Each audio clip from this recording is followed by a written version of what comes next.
She didn't become disloyal. She became honest about something she had already stopped feeling. That distinction is the thing most men never survive long enough to understand.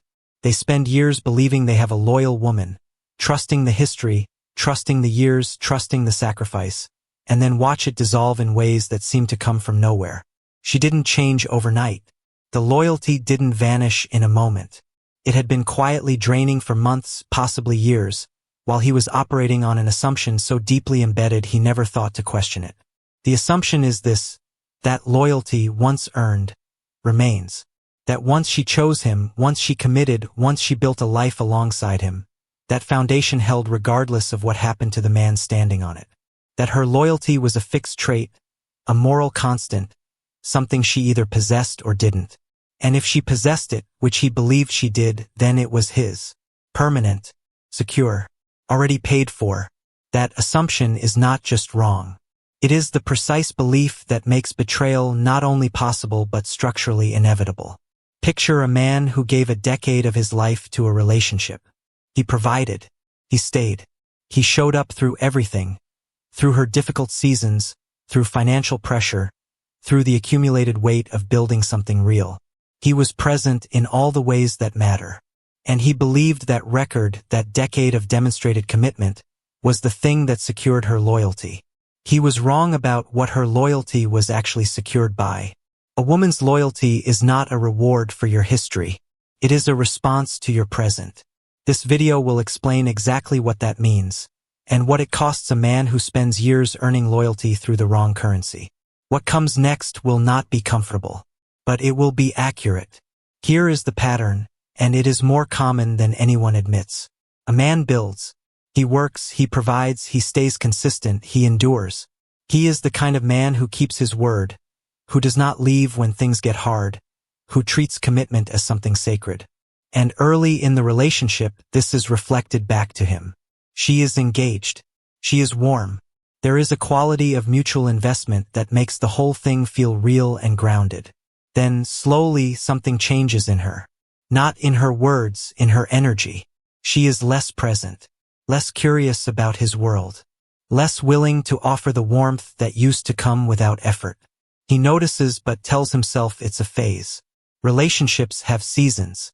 He adjusts, makes more room, reduces his demands, becomes even more accommodating.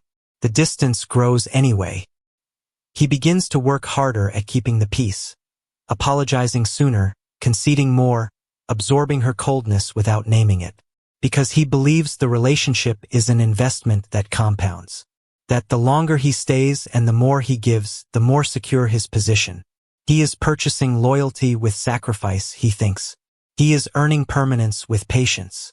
What he does not see is that her loyalty was never tracking his sacrifices. A man sits at a dinner table across from a woman who has been his partner for 8 years. He organized the evening. He chose the restaurant she likes, the wine she prefers. She is there in body. But her eyes are somewhere else, checking her phone twice before the food arrives, giving short answers to his questions, carrying a quality of distance so practiced it no longer requires her attention to maintain. He interprets her distance as stress, as exhaustion, as something external. He never considers that what has actually changed is not her mood but her estimation of him. He has been paying into an account she stopped valuing. And he doesn't know the account exists, let alone that it's empty. The reason she stopped valuing it, the actual mechanism beneath the withdrawal, is not what most men expect to hear. The mechanism is precise, and it operates completely beneath the level of conscious decision. A woman's loyalty is not, at its functional core, a moral choice she makes and then maintains. It is an ongoing emotional response to a living perception. The perception of who he is, not who he was, not what he did historically, but who he is registering as right now, in this moment, in the way he moves through the world and through the relationship. Call this respect dependency. Her loyalty is directly tethered to her respect. Not love, respect. And respect is not generated by sacrifice or longevity or devotion. It is generated by a specific set of signals that communicate, constantly and without words, whether this man is someone she can genuinely look up to. When those signals are present, when he holds his ground, maintains his standards, carries himself with the quiet certainty of a man who knows his own worth. The respect holds. And where her respect holds, her loyalty holds with it. When those signals erode, when he begins accommodating to keep her comfortable, shrinking his opinions to avoid conflict, prioritizing her approval over his own integrity, the respect begins to drain. Silently, without announcement, she doesn't decide to respect him less. She simply notices, over dozens of small moments, that there is less of him to respect. Here is the contrast that makes this impossible to misread. A man who stands firm when challenged produces a very different neurological response in a woman than a man who softens and retreats. The first registers as someone she can lean into. The second registers as someone she has to manage around. And a woman cannot be loyal, in the deepest sense, to someone she is managing. Picture a moment in a relationship where she pushes, not viciously but testing, the way people do. She makes a cutting remark, takes a position she knows is unfair, watches for how he handles it. He smooths it over immediately.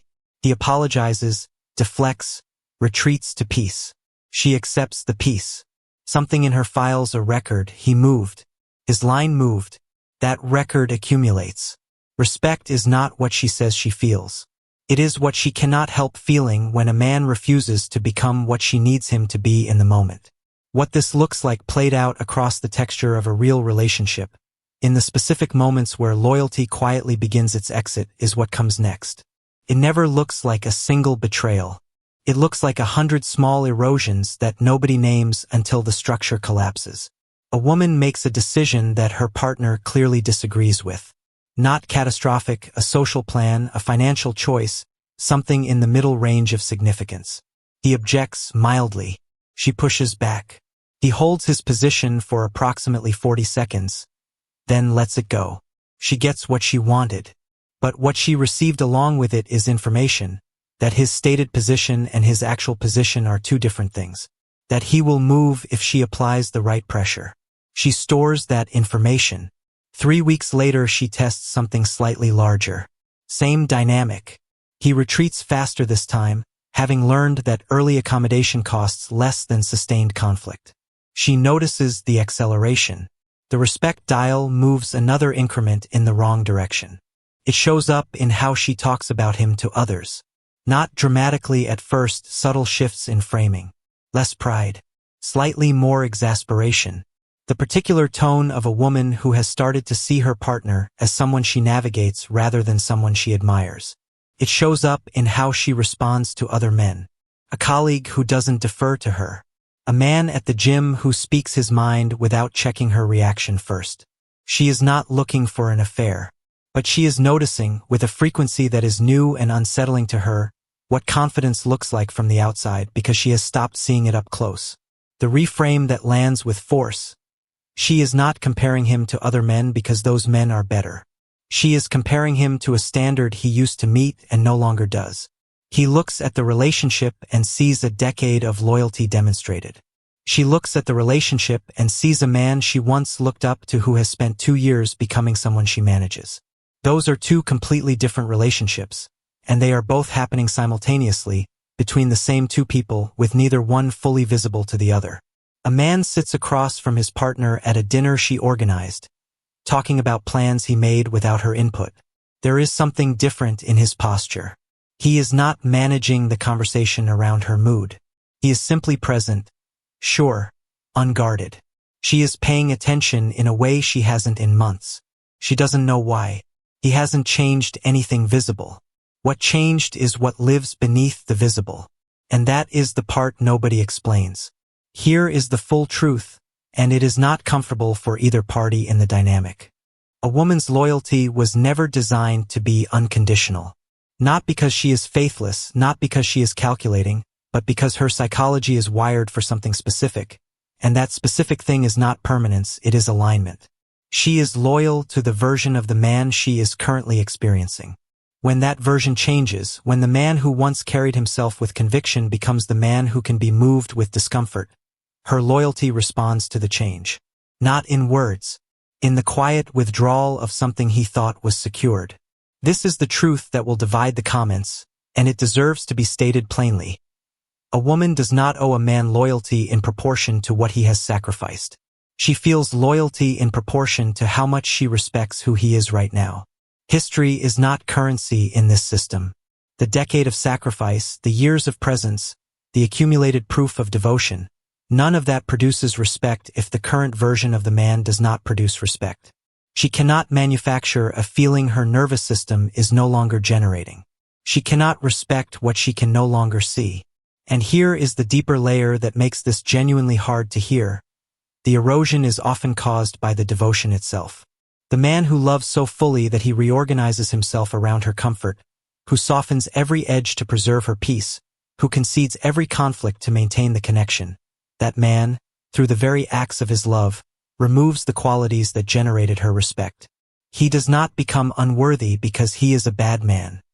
He becomes unworthy of her loyalty because he gradually stopped being a man she could respect, and respect was always the load-bearing wall. Picture a woman who has been with her partner for 6 years. She loves him. She is not hunting for an exit. But there are moments, more frequent now, where she catches herself in a quiet, private kind of grief. Not grief for the relationship. Grief for the version of him she fell in love with. The man who had opinions she couldn't move. The man who had a direction that existed before she arrived. The man she had to earn slightly, rather than the man who arrived already fully surrendered. She is not disloyal. She is responding, with biological honesty, to the loss of something she needed and he doesn't know he stopped providing. The correction for this is not to become cruel.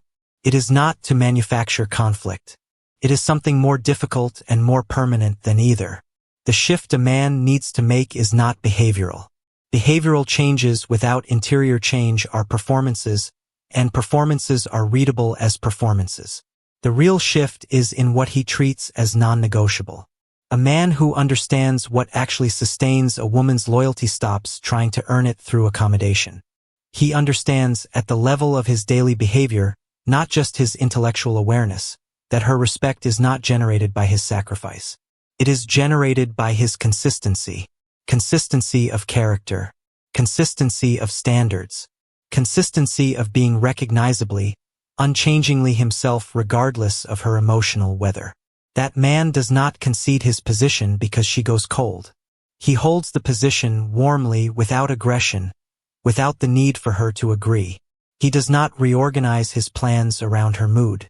He does not apologize for things he did not do wrong. He does not shrink the version of himself that exists in her presence because that version is more convenient for her comfort. He remains, fully, visibly, unmovably, the man she chose, and that remaining is the most powerful act of loyalty he can offer her. The contrast between this man and the man who accommodates is not subtle over time. The first man's presence has weight. The second man's presence has become background. She talks differently to the first man, with more care, more engagement, more of the particular attention she gives to something she is not certain she can fully manage. That uncertainty, the healthy kind, the kind produced by a man who holds his ground, is what her loyalty lives inside. Not the certainty of his devotion. The slight, respectful uncertainty of someone she has to continue choosing rather than someone she already fully owns. If this is reaching something real, if there is a version of yourself in this description that you recognize, stay with that recognition. What comes next is the hardest part and the most important. Here is the warning, and it carries specific weight. A man who understands this intellectually but does not apply it is in a more dangerous position than a man who never heard it. Because now he knows the mechanism. He knows what sustains her loyalty and what drains it. And if he continues accommodating, continues softening, continues conceding his position to manage her comfort, he does so without the protection of ignorance. He does so knowing. And she will feel the difference between a man who doesn't know he's eroding and a man who has decided, quietly, to keep eroding anyway. The first can recover through awareness. The second has chosen the slow end. The most dangerous version of this pattern is a man who learns the truth and then decides that changing is too uncomfortable. The cost of that decision is not abstract. It is the slow, certain, quiet loss of a woman's respect, and with it, her loyalty, while the relationship continues on the surface. The worst version of the ending is not the dramatic exit. It is the numb continuation of something that has already, in every functional sense, been over for years. Picture a man whose partner has been emotionally absent for 18 months. He knows something is wrong. He can feel the particular hollowness of a relationship running on momentum rather than meaning. But he doesn't address it. He accommodates it. He hopes it resolves. He is comfortable with the shell of something rather than risking the discomfort of rebuilding what's inside. He is not protecting the relationship. He is protecting himself from the difficulty of being real inside it.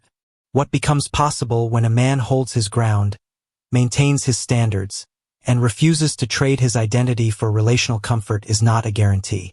There are relationships that have corroded too far. There are women whose respect has been too long absent. Holding his ground will not resurrect every connection, but it will end the cycle. And ending the cycle, even if it ends the relationship, is the beginning of something a man who has been dissolving himself cannot yet access. The final section is where this lands. This is the full picture, assembled. A woman's loyalty was never the fixed, permanent, unconditional thing most men believed they had secured. It was always a living response to a living perception, specifically her perception of who he is in this moment, not who he was in the past. When the man she married or committed to or chose, when that man began to disappear into accommodation, into approval-seeking, into the gradual surrender of everything that made her respect him, her loyalty responded to the disappearance. Not because she decided to be disloyal, because loyalty, in the way she experiences it, cannot survive the loss of respect. This is not an indictment of women. It is a description of psychology. And the man who refuses to accept that description will keep repeating the same cycle, different woman, same pattern, same quiet ending, until he runs out of time to learn the lesson. A man does not secure a woman's loyalty by loving her completely. He secures it by remaining someone she cannot afford to lose her respect for. That is the correction. Not coldness. Not withholding. Not calculated indifference. The genuine, daily practice of being a man who holds his ground, maintains his standards, and refuses to trade his identity for the temporary comfort of her approval. A man who continues to be someone inside the relationship and outside of it, who generates the one thing that her loyalty cannot survive without. If this channel is giving you the kind of clarity that other places don't, the precision, the psychological honesty, the willingness to say what is actually true rather than what is comfortable, subscribe. More of this is coming, and it only becomes more useful from here. If there is a man in your life sitting inside a relationship where he can feel something draining and doesn't know what to name it, share this with him. Not as a lesson, as a mirror. Leave a comment with this: what was the moment you realized your loyalty and her loyalty were not the same thing, and what did that cost you? Because that moment, once recognized, changes how a man moves through every relationship that follows. She didn't stop being loyal. She stopped being able to afford it, because you stopped giving her a reason that her respect could sustain.